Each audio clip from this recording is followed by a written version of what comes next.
السلام عليكم البنات والولاد اللي كيشاهدوا القناه ديالي، كنتمنى لكم ان شاء الله تكونوا بخير وفي احسن حال. اليوم بغيت نشارك معكم هاد ريكسونا لاول مره غادي نجربها، ما عمرني جربتها.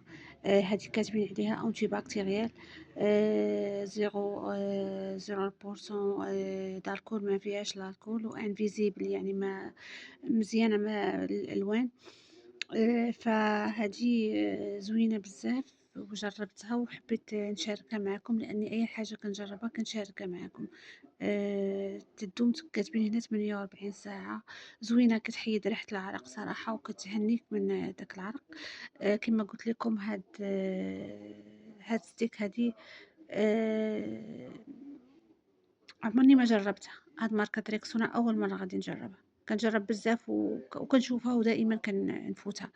ف كما قلت لكم فيها زيرو الكول، آه، و انفيزيبل يعني الحوايج باش ما يتلونوش لينا، وانتي بكتيريان كتحارب البكتيريا، وحتى الثمن ديالها راه مناسب جدا. كاينه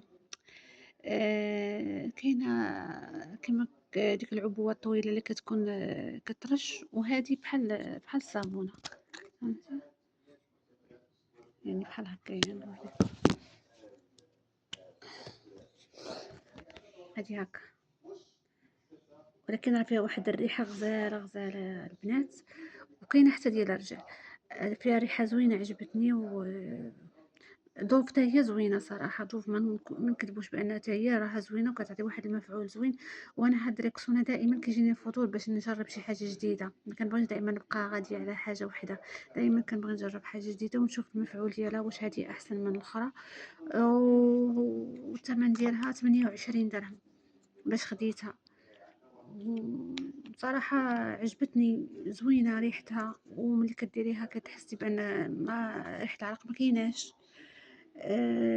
كاين شي وحدين تيكونوا غاليين، ولكن ما كيكونش المفعول ديالهم زوين. هذه عجبتني وحبيت نشاركها معكم. وانتم عارفين اي حاجه جديده اي حاجه كنجربها كنشاركها معكم. انا عارفه بان هذه راه كاينه من زمان، ولكن انا ما جربتها الصراحه، اول مره كنجربها. عجبتني زوينه وحبيت نشارك معكم التجربه ديالي.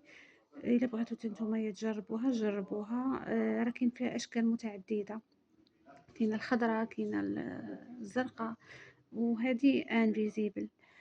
آه، كنتمنى ان شاء الله هاد الفيديو ينال الاعجاب ديالكم، وتشتركوا مع الاهل والاصدقاء باش تعم الفائده على الجميع. وهاد الركسونه راه كاينه من شحال هذا، غير انا أول يلا يلا سبحان الله العظيم يلا تيزات باش نجربها. كما قلت لكم دايرين هنايا 18 شهر من بعد الفتح.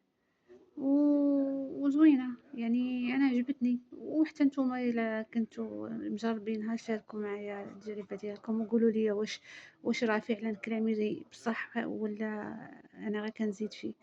كنتمنى هذا الفيديو إن شاء الله ينال الإعجاب ديالكم، اشتركوا مع الأهل والأصدقاء باش تعمل الفائدة على الجميع إن شاء الله. وإلى اللقاء في فيديو قادم بإذن الله تعالى.